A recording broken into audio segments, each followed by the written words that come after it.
Well, hey, if this is your first time, we're so glad that you are here. In fact, do me a favor real quick before we begin. Just look at the person next to you and go, I'm just so glad you get to sit next to this today.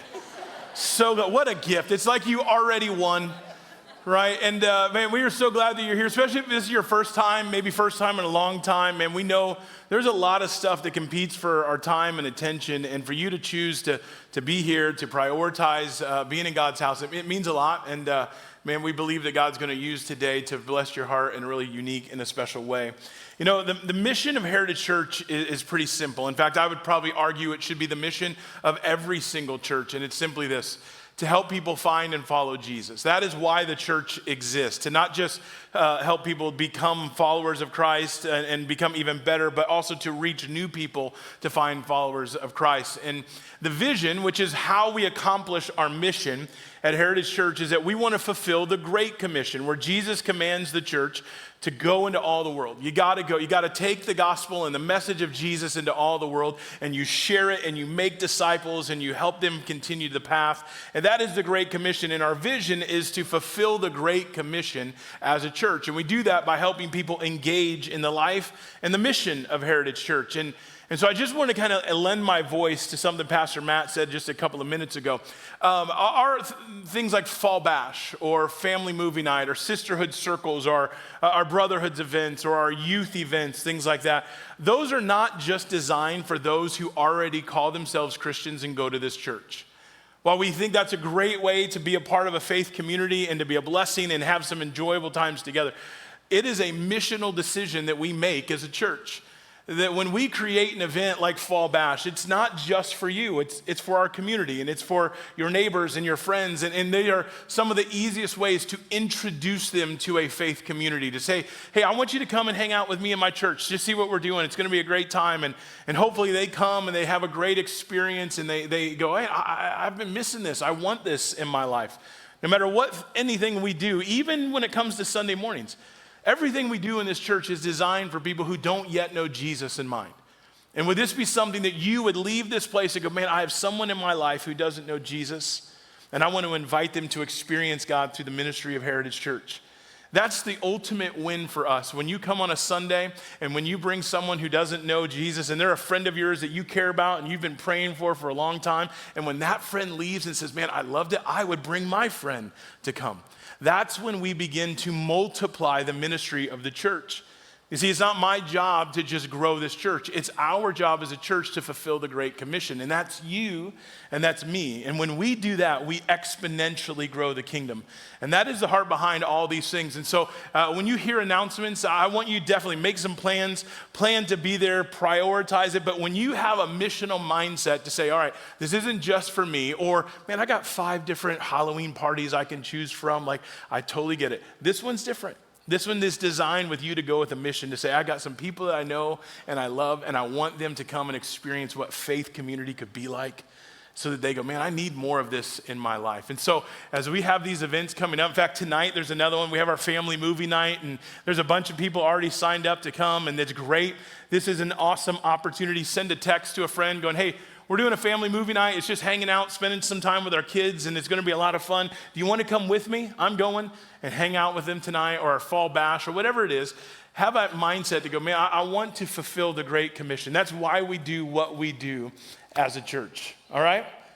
Well, today we're continuing or wrapping up this series, as Pastor Matt said, that we've been in called Picture Perfect. And as we've kind of gone through this, we've been trying to take some time to figure out, like, what does it look like? No matter what stage we're in when it comes to parenting our kids, and even if we're hoping to have kids at some point, or maybe we don't, but we realize that we have people of influence in our life, we've been kind of just taking a step back on, man, what does this look like to do that with intentionality? Right, to not just kind of let the years and the days go by and not just survive all the raising of kids or survive into adulthood, but actually do it with some intentionality. So we started by talking about, what does that look like for us? Right, because before we can lead anyone anywhere, we got to have to start with us. And so week 1, we talked about what that looks like, and what does that look like to begin with us, to say, hey, this is the kind of person I'm going to be. This is the kind of parent I want to be, and I'm going to choose to parent with the end in mind. I'm going to think about what kind of life I hope that my family has, my kids have, what things are most important and priorities, and I'm going to kind of reverse engineer that, and I'm going to make intentional decisions along the way. I'm going to recognize that the time that I have on this earth is limited and it's not guaranteed. So how am I going to use that time well to really impact and influence those that God has given me stewardship over? And so today we're going to kind of wrap up that series, this series. But here's the thing that I find. I was just talking to someone at our barbecue and bags event on Thursday about this series, and they said, man, I've really been challenged by this. I've had so many things I've had to kind of go back. My kids are all adults, and I kind of wanted to go back and just start repairing some stuff and fixing things. And they said the same thing that I hear so often whenever we talk about relationships and talk about marriage and what it looks like to protect the things that matter most when we talk about parenting. He said, man, I wish I would have learned all this 20 years ago. Wish I would have heard this 10 years ago. Whatever it may be for you, we hear that all the time. And here's the thing I want you to know, man, I've had so many conversations with people, especially when we talk about parenting and the dynamics of relationships with our kids. And here's what I want you to know. Every single parent has things that they wish they would have done differently. Every single one of us have some regrets when it comes to parenting. When we look back, we wish we would have said some different things, wish we would have done, wish we would have not done some things. And every single one of us, if you've raised kids, no matter what stage you're in, chances are we're all feeling the same thing from time to time. We all have some things that we wish we would have done differently. And here's what I want to do. I want to give you some hope, if I could, just for a minute. Here's what I need you to know. God is more concerned with your future than he is with your past. Let that sink in for just a minute. God is more concerned with your future than he is with your past. And I just want you to know, it is never too late to start doing what God has called and created you to do, because something is better than nothing. You know, we live in a world where we as parents and as individuals, we strive for ideal, right? We have this picture perfect image of what we want to be like as husbands and wives and spouses and parents and maybe a single parent or maybe an aunt or an uncle or a grandma. Or we have all these ideals in mind. The problem is we live in what is real. No matter what I want things to look like, sometimes I don't make the best decisions, or others don't make the best decisions. And as a result of that, I'm now living in just something completely different than what I pictured in my mind. But I just want you to know that God can take what you may even see as a hopeless situation and redeem it. God can take whatever you see as a broken relationship or a strained relationship. God can take whatever it is that you may even feel like you've lost some hope for, and he can redeem it if you're willing to own your part and to work on it. And that's really been the heart of this whole series as we've kind of jumped in. We base this out of Psalm 127. Verse 3, it says, "Children are a gift from the Lord." And some of you are like, I don't know about that. You know, like, not mine. Like, he kind of messed up on that one. But the truth is, this is God's word saying, hey, children are a gift from the Lord. They are a reward from him. Children born to a young man are like arrows in a warrior's hands. How joyful is the man whose quiver is full of them. God is saying, hey, just remember, if you have been chosen to steward a child's life, that is a gift. If you have a relationship of influence in the life of some other children or aunts or uncles or grandmas or grandpas, that is a gift that you have been invited into to participate. They're like arrows in a warrior's hands, which mean you get to choose how to aim them. You get to choose, praise God, when to release them and let them just soar off into the world, right? He's saying these things are pretty important. And so today what we're going to do is we're going to just kind of discuss, I would say this way, 4 things that every kid needs from a parent, okay? 4 things that every kid needs from a parent. I'm going to let you in on a little secret. There are 4 things that every one of us need. But man, God uses them in really special ways to help aim and release our kids in the right direction. When we parent with the end in mind, no matter what season, no matter what stage we're in. And so let me just tell you this. We all need these things. So remember, it is never too late to begin to put these into practice. No matter how old your kids are, no matter what stage of life your kids are in, all right? And so if you're taking notes, you can kind of write this down. If you didn't know this, in the back of a lot of the seats in front of you, or if you're in the stadium seats on the sides, we have a note sheet that you can kind of take some of those and you can write them, and you can take that home. That is our piece of paper gift to you today for being here. If you want, write these down so that you can remind yourself of some of these truths today. All of these truths are truths that are found in God's word. And so what we're doing is we're communicating a biblical truth, and we're going to show you in the scriptures where that gets reinforced. And so today, if you're taking notes, the very first one I want you to write down is this: 4 things that every kid needs from their parents. And if you're not a parent, put yourself in that. Replace that word with influencer, with relationship, with aunt, with uncle, whatever it may be. Put that in there, because you have people that God has put into your life that you get to help shape and aim and help release into who God has created them to be. 4 things every kid needs from parents. Number 1 is this. You ready? Unconditional acceptance. Unconditional acceptance. Every single kid, no matter what age or season or stage they're in, needs this from the people that matter the most in their life. Unconditional acceptance. Here's what that means. Somehow, some way, you need language that expresses to your kids that you love them, that you care about them, that you accept them no matter what, that they are your kids, and that you are committed to them.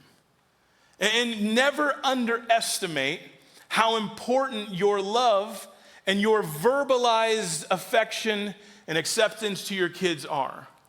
And many of you may remember this. In the early 80s, there was a pretty world-famous diver named Greg Louganis. Greg Louganis was a kind of world-renowned. He represented the U.S. Olympics and diving competitions, and still, by all accounts, is kind of considered the greatest diver of all time.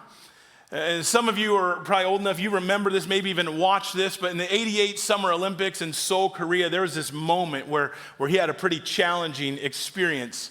He was standing on the high platform and he was getting ready to do a dive, and as he took a dive, he kind of miscalculated some things, and as he jumped into the air, he landed on the edge of the platform and he cracked open his head in the same place that a diver who had 5 years ago attempted the same dive actually died from an injury just like this. And maybe you remember this. It was on TV, and some of us remember watching it live. He makes his dive and hits his head, and the entire arena is absolutely just hushed and concerned. There's blood all over. It's into the pool. And if you remember what begins to happen next, there's some time. He gets tended to by the medical staff, and he gets some temporary stitches, and a few minutes later, he makes his way back up to that exact same platform to dive once again in the hopes that he could win the gold medal. And so he gets back up there and he stands on the edge and he begins to do the exact same dive that killed a Soviet diver 5 years ago, the same dive that just a few minutes later caused him to have stitches in his head. And he stands there, and if you ever watch this, you can remember this. He stood on that platform and he does this like 3.5 backward somersault dive, and if you've never done it, trust me, it's not easy. Like it is, it's a big deal, right? And so he does this dive, and he just absolutely nails it. And you just heard the entire arena. In fact, I bet every home that was watching it is just screaming, and because of that dive, he wins the gold medal. And it was just a pretty amazing, iconic, historic moment.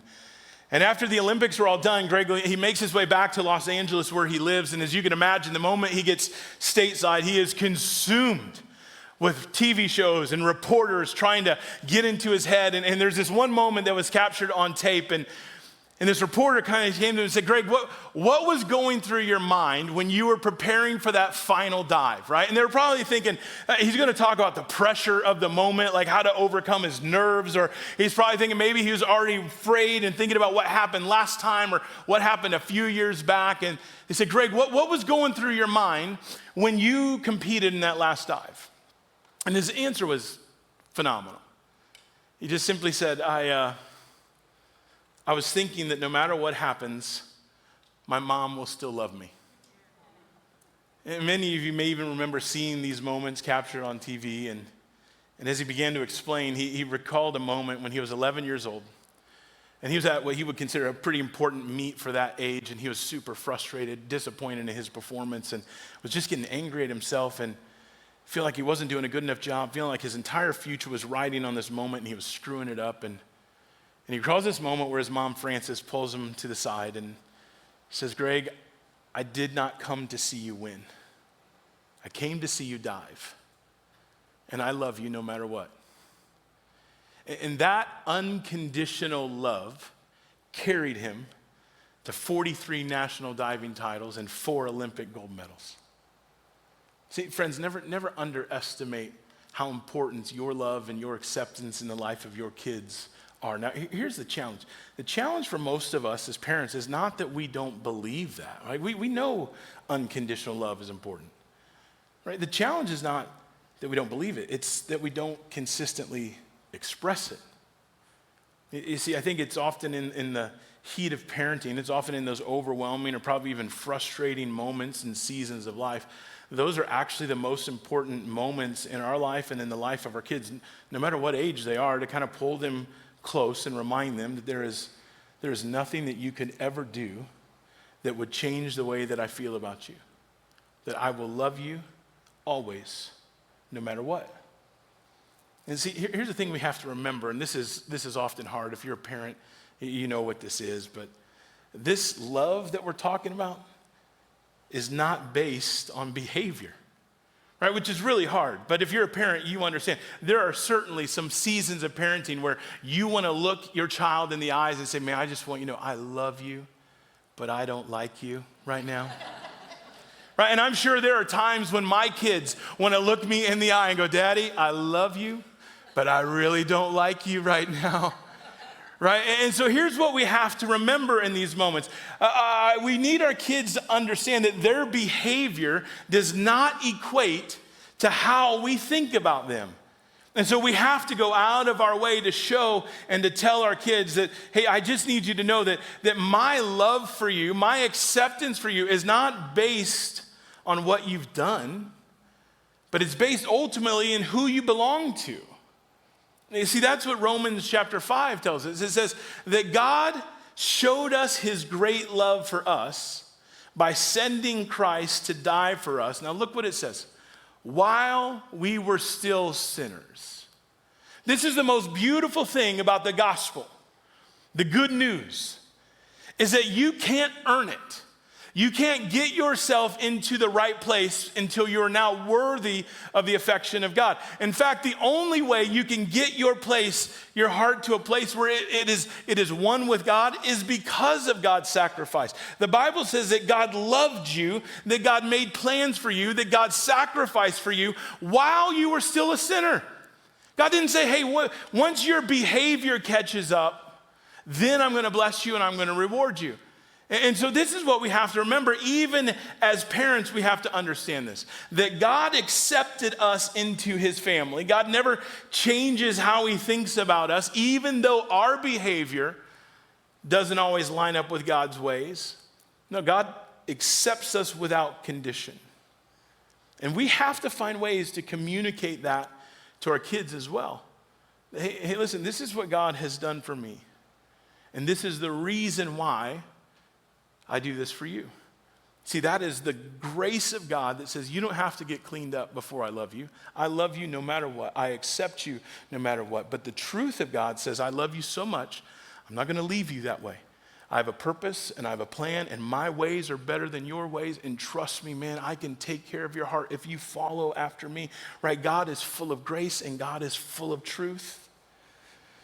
And what we need to remember as parents is we get to live out of the overflow of that when it comes to the relationships that we have with our kids. And I'm just telling you, every kid, no matter their age or season of life, they need to hear that from their parents. Every kid needs unconditional acceptance. Here's the second thing. If you're taking notes, you can write this down. 4 things that every kid needs from parents. Number 2 is this: ongoing affection. Our kids need unconditional love and unconditional acceptance. And yes, that includes boundaries. Yes, that includes wisdom and truth. But kids also need ongoing affection. And let me just put this out there. This isn't just something kids need from mom. 1 John says it this way. Let us stop saying that we love each other. Let us really show it by our actions. Now, when this was written in the context of those who are part of a church family. Of saying, hey, let's make sure that our actions line up with our mouth. And so if you take that same biblical truth and you apply it to your own individual life and in the life of your own home, man, that is a powerful truth to be reminded. Hey, let's not just say we love our kids. Let's not just say we love mom. Let's really show it by our actions.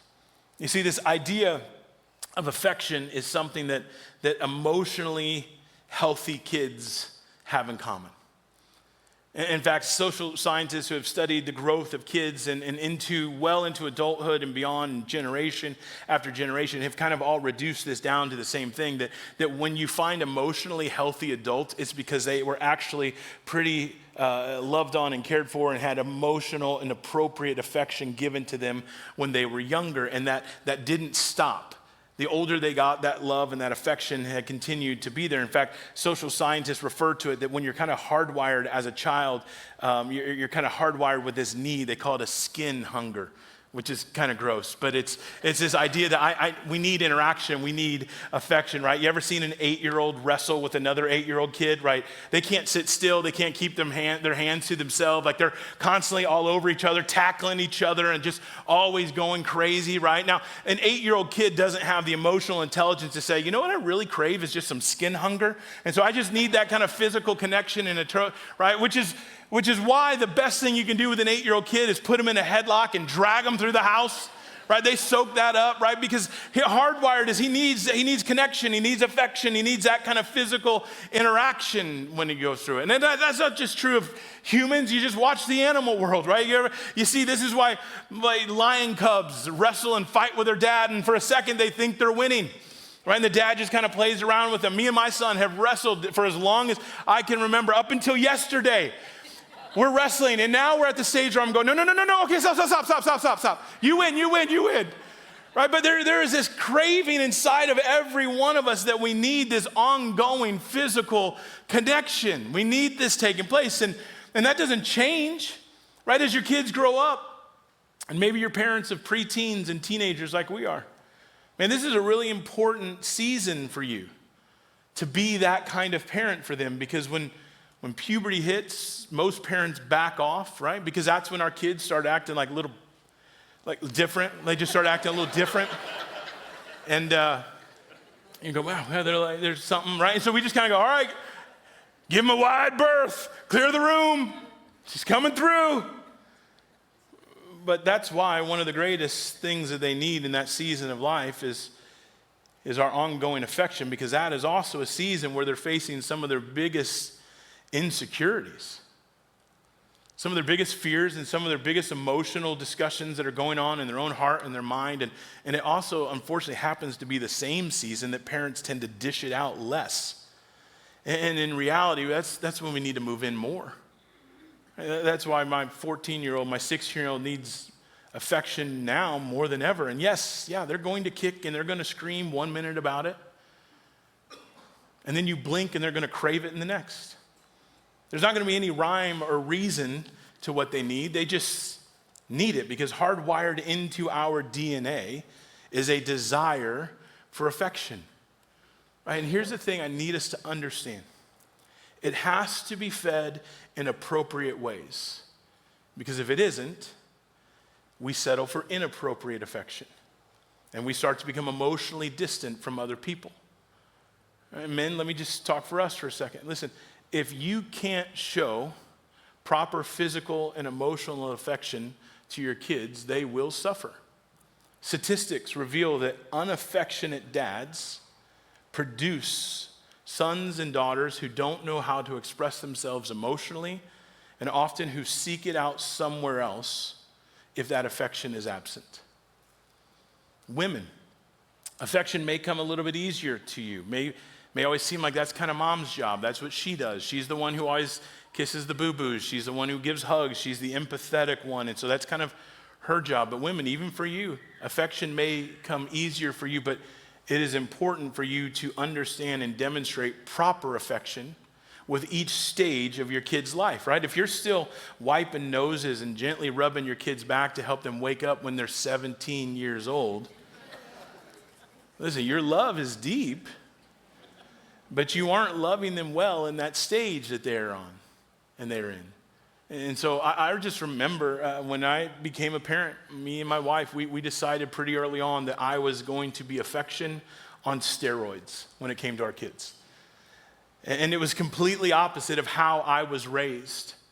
It wasn't the way my parents responded. It wasn't the way my father responded, but I just knew this was important, and maybe it was coming from a place of I didn't feel like I had a lot of it growing up, and so I'm going to change that.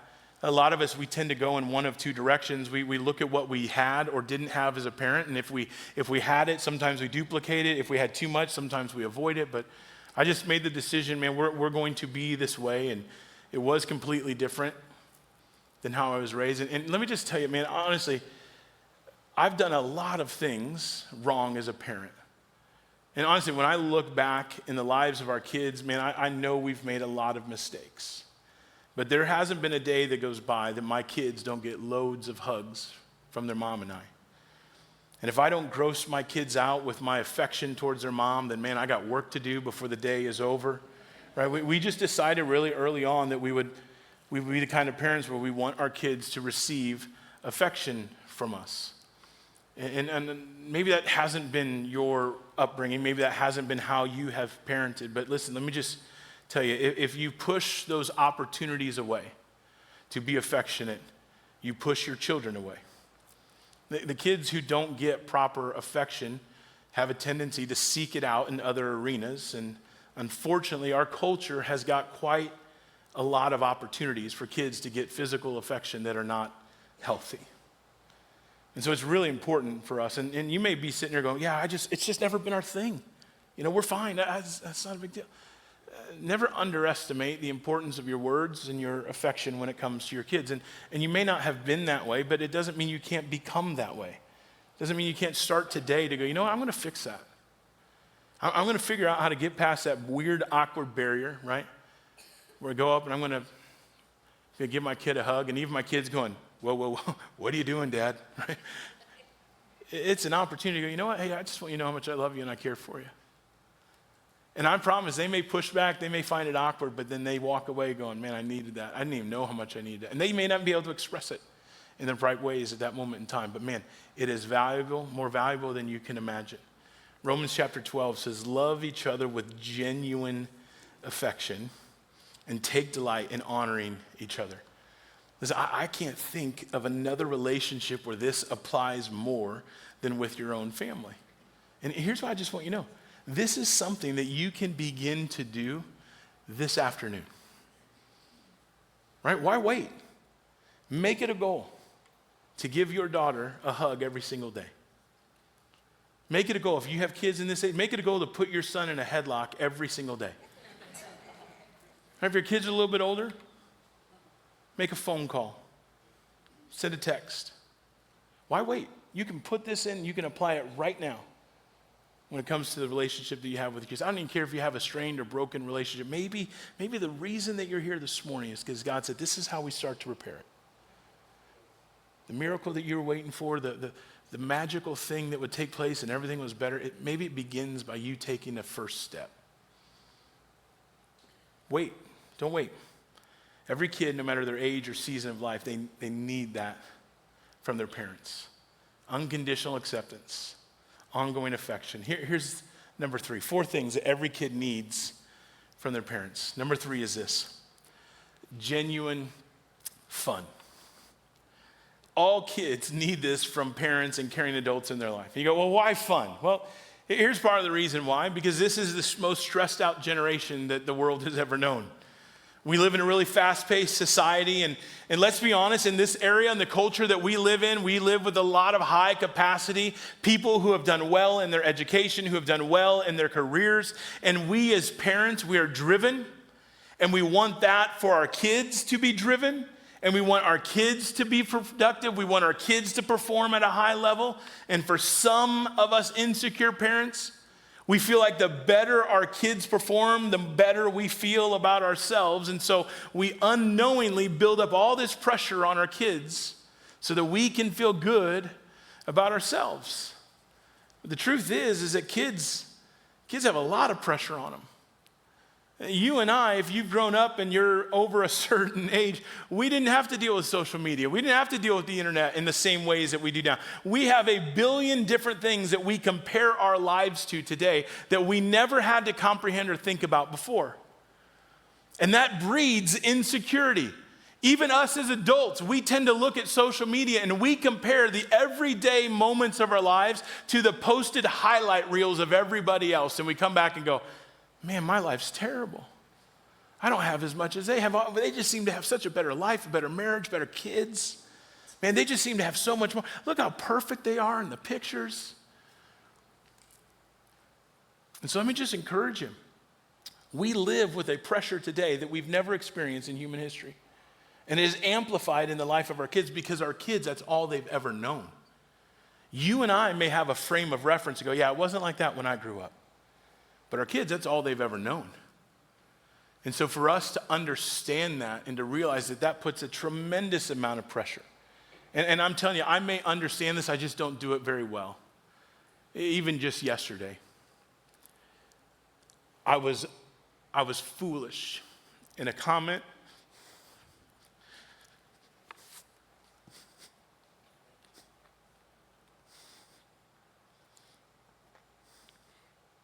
I was foolish in a comment that I made to one of my kids. And it caused pain.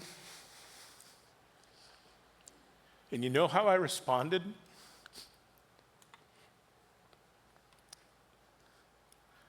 When they had the courage to speak up.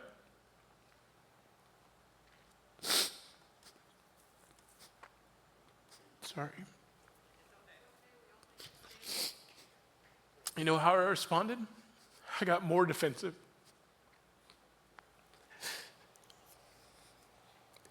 I added more pain. Oh, thanks. I got enough water running down my face, but I'm good. I got more defensive because I never take into account the amount of things that my kids are feeling and process, and I just say what I want to say, do what I want to do, and man, listen to me. You forget how important it is for you to remember these things of what your kids are walking through and what they're carrying. And the need that our kids have, they have to laugh. They have to be able to have some fun. They need people in their life who are reminding them that this isn't all there is. That you may feel overwhelmed or insecure in this moment, but I promise you this isn't all there is. And I love you no matter what. And man, when we make mistakes, we want to double down. And I told my kid yesterday, I said, I was just embarrassed. I was embarrassed at how I responded and what I did.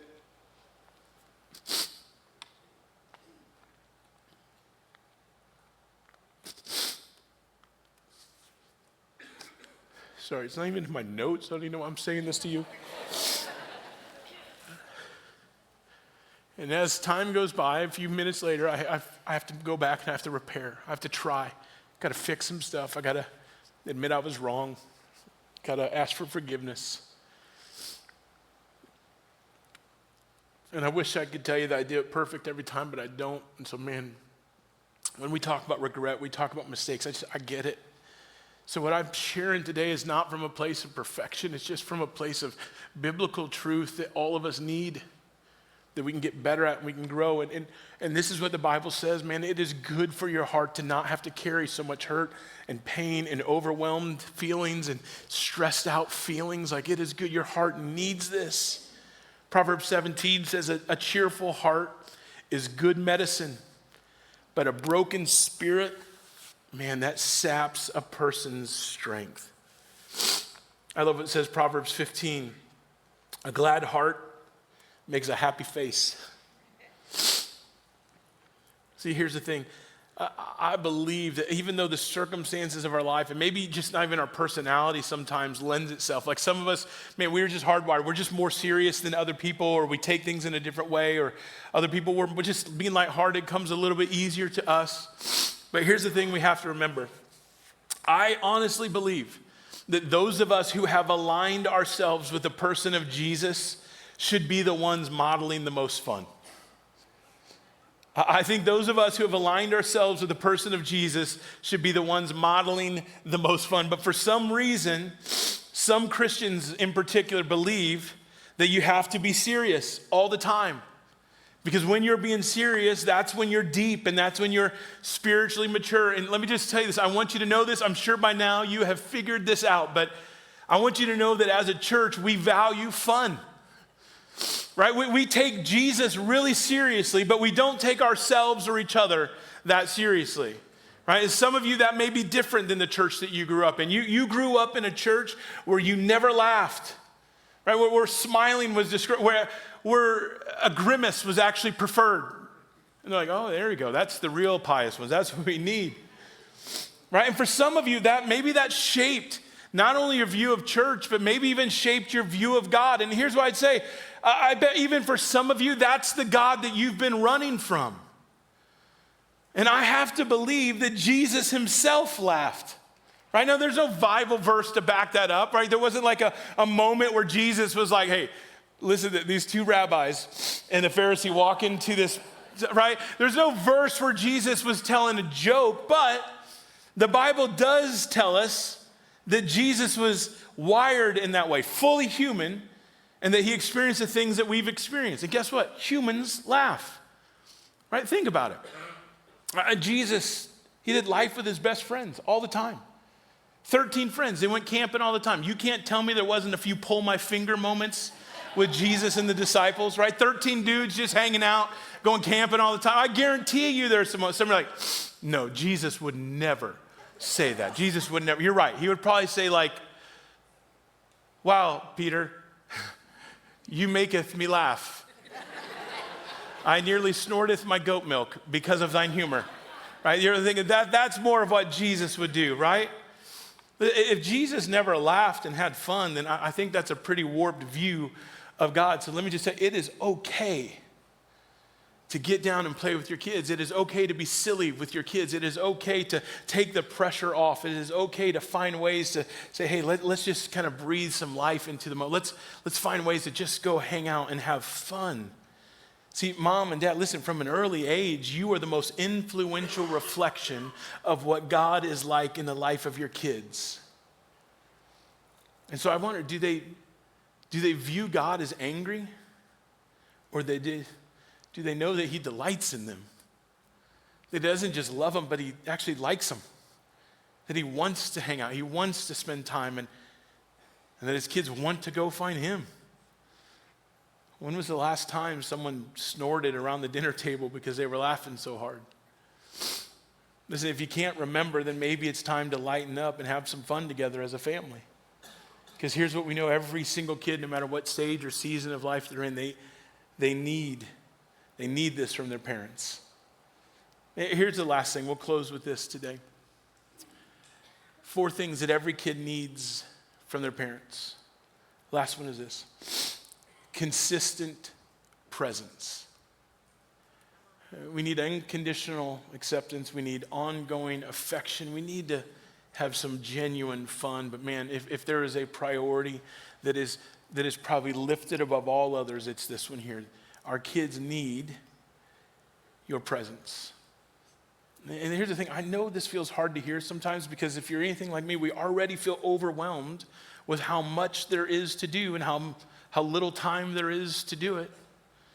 It seems like there's always someone or something that is competing for our time and for our attention. And when you think about your life, maybe you think about it in this perspective. It's James chapter 4. Your life is like the morning fog. It's here for a little while, then it's gone. Right? It just feels like time is always slipping away. Before we know it, we're going, man, where did the day go? I wish I would have done some things different. Where'd that season go? I can't believe they graduated. I can't believe they're already here. We look through it, but this verse was designed by God to give you and I perspective. that your life is all you got. The time you have on this earth is limited, and you're not even guaranteed the time you think you have. So what you do with that time really matters. Now, have you ever stopped to consider exactly how much time that you give to your kids each day or each week? And I know this is different. In the seasons when our kids were younger, that's all they get is time. As we get older, we have to be intentional about still being consistently present in the life of our kids. You see, when you're younger and you're parenting kids, like that's all it is taking care of your kids. As you get older, the challenge is, are you still available to your kids? Are you still trying to insert yourself into their life and making sure that they know that there's consistent presence, there is opportunity for there? Have you ever given time to think about that without excuse, the excuse that we go of, I know that they're probably busy. I don't, if they want something, they can reach out to me. They know I'm always here. Right, you have 86,400 seconds of time that is given to you every single day. Now just ask yourself a question. How many of those seconds are you giving towards investing in the life of your kids? And what you have to continually confront is, how am I going to manage those seconds? Right? No matter what season I'm in, how am I going to manage those things? Because if you want to have influence in your kid's life, you have got to spend time with them. Because time is the currency of love. I don't care how old your kids are. If you want your kids to know that you love them, give them your time and give them your attention. Make it obvious to them that they are not an inconvenience. Make it obvious to them that they are not a burden. Kids need you to be present. Right? And listen, I've worked with a lot of parents for a lot of years. And you may subscribe to the idea of quality time over quantity time. And if that's you, I just want to tell you, you're wrong. You're wrong. Right? You can disagree with me because you have the right to be wrong on this one, right? Kids do not distinguish between quality time and quantity time. Right? No kid has ever said, man, I know my dad could only spend 5 minutes with me, but man, it was the best quality of time I've ever had. I'm so full, I don't even think I could hang out anymore because the quality of that time was so great. Right? The idea of presence in the life of other people that we value, the reason that is so challenging is because it challenges our priorities. It challenges our own selfishness. And I've got to remember this. My kids are never going to remember or care how many people are here today at church. They're never going to remember or care how many small groups we launched in this season. But they're going to remember if I connected with them before they went to bed tonight. Your presence matters. And we all have these things that we want for our family, but I know it's like we feel consumed right now. Maybe we feel consumed. We had this ideal in mind of what we wanted to be as a parent or what we hope for as our kids or our family. And we look at reality right now. Man, we feel guilty. We feel regret. Or we feel overwhelmed, or we feel inadequate. Let me just help you find some freedom before you leave today. You don't have to be everything for everyone all the time. You can be what your kids need from the overflow of God in you. Ephesians chapter 3 says, I pray that from his glorious, unlimited resources, he will empower you with inner strength from his Spirit. I love this. Then Christ will make his home in your heart as you trust in him. Man, I love that picture of presence. The Spirit of God is at home in my heart and my life. And because of that, I can tap into his resources to be present in their life and the life of other people. See, your kids, they need you to be interested in their world, even if they give you the impression that they don't want it. It's essential for their development. And so maybe you're in a younger season or stage right now. Maybe you got some teenage years where it's starting to shift, and all of a sudden how you manage that time is different than what it was before, and you're wrestling with it now. Let me just ask you this. For presence to happen in the life of your kids, what may you need to sacrifice in your life or in your career so that your kids' presence with you isn't sacrificed? Every kid, no matter what season or age of life they're in, they need this from their parent, and that never goes away. And here's what any parent who's gone the distance, who has done these things, who has parented with the end in mind would tell you. If you give them your presence now, they will want your presence in their life as they get older. And ultimately, isn't that what every parent hopes for? We want our kids to want to be with us. And these are things that we can do now that we can put into practice that begin to bridge and to build that gap. And so here's my encouragement. Let's do everything we can to give these things to our kids. Let's do everything we can to give these things to the people, the friends, the friendships, the kids that we have influence over in our lives. See, that's what Jesus did for us. He gave us his presence, and he promised to be with us. He promised to love us unconditionally. He promised to help us be aimed in the right direction so that we could experience the fullness of life that only Jesus can bring. And so no matter where you're at in this whole parenting thing, I just want you to know that's where it begins. It begins with you understanding that it starts with Jesus. It starts with Jesus in you. And out of that overflow, you begin to tap into the resources that you need for every season and stage of life that you're in with your kids. And so today, as we conclude this series, if you've never said yes to that invitation to join Jesus' family, to recognize that you are a son or a daughter of the Most High God, that you have a loving Father who created you on purpose and with a purpose, and that your life is best when it's trusted and put and surrendered into his hands, I want to invite you to do that with me right now. No matter where you're at, if you're watching online, if you're here in our room today, would you just take a minute and just bow your head? If that's where you're at today, I would just want to invite you to pray this prayer with me. Say, Jesus, I am done doing life on my own, and I need you. I can't save or fix my life no matter how hard I try. So Jesus, I invite you, would you come into my heart? Would you be my Lord and my Savior? In Jesus' name, amen. Listen, as you go today, I'm not sure. It's probably not you guys. I'm sweating so much I probably shorted out the entire microphone. So it's not you. Listen, I'll speak loud real quick. As you go today, we got some fun stuff. You can do the family parent checklist or the family photo booth, but we also create a website so that you can continue to just grow in this area of parenting. You can find new resources that would help you. You can click on that. You can go to our webpage. You'll find it. But then we also created something else that I want to encourage you as you leave today. All of our ushers have these at the doors. It's called a family checklist. And what we've done is we just wrote 25 things that you can continue to do at any stage of your parenting to be intentional with your family. And so as you leave today, make sure you pick one of these up, and you can just, it gives you ideas on ways that you can lean in when it comes to the relationship that you want and want to build in the life of your kids. And so as you go today, make sure that you pick one of these things up. Man, we're so glad that you're a part of what God is doing here, and thanks for being here. And I want to encourage you, next week we start a brand new series called Nope. And we're going to be talking about some of the things that Jesus said should be avoided. In a culture that brings a lot of confusion, Jesus brings clarity. And we're going to talk about that next week. So make sure you invite someone to come, our family movie night, a fall bash, a service with you.